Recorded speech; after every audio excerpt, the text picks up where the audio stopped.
At 7 o'clock, we got Western Kentucky, who's 2-0, traveling to Toledo, who's 0-1. Toledo favored by 7.5 points on ESPN+.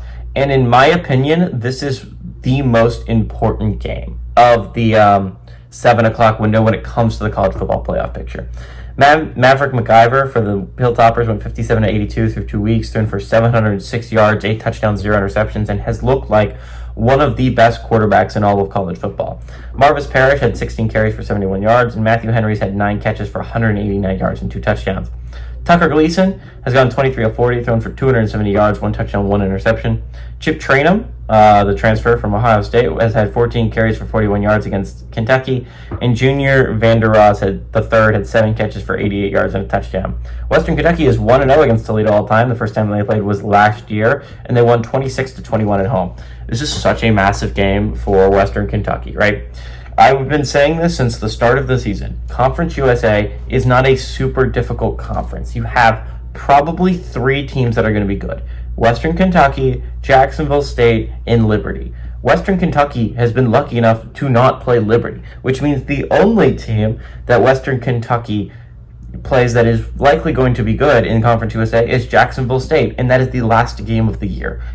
If Western Kentucky wins this game, there is a clear path to 10-0. A very clear path to 10-0. So clear of a path that I don't know if I could realistically see a team beating them, like on the path to 10-0. If they can find a way to win this game. This is a Toledo team coming off a rough loss, a pretty sad loss to Kentucky. That was, again, if they had found a way to win that game against Kentucky, this would be such a massive game for the playoff picture. It is still very important, because I think Western Kentucky is in my top 10 of teams I think can make the college football playoff from the group of 5, right? Western Kentucky can put themselves in a very good spot if they can find a way to win this game. They only then will have 2 really hard games left on their schedule. Their likelihood of going on the road and beating LSU in Death Valley, I would say, is low. But if you can keep that game competitive if you're Western Kentucky and then finish the season 11-1 and win Conference USA Championship, that might just be enough to make the college football playoffs. And I think that could be a really interesting scenario if you're Western Kentucky.